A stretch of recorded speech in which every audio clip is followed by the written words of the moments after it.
Rreshtet e shiut pritet të vazhdojnë.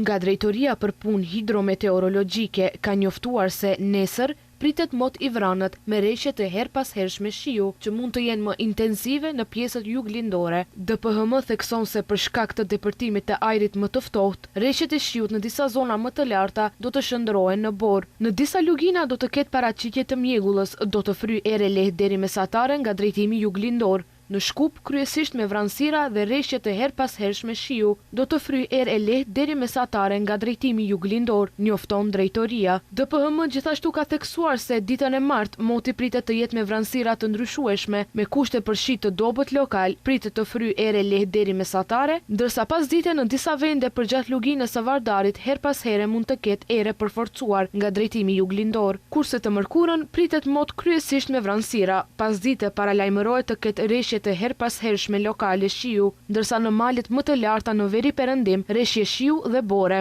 Ditën e enjte pritet mot mesatarisht i vranët. Sipas meteorologëve, pasdite në të gjithë zonat pritet të ketë kushte për rreshje të her pas hershme lokale shiu, ndërsa në malet më të larta rreshje shiu dhe bore.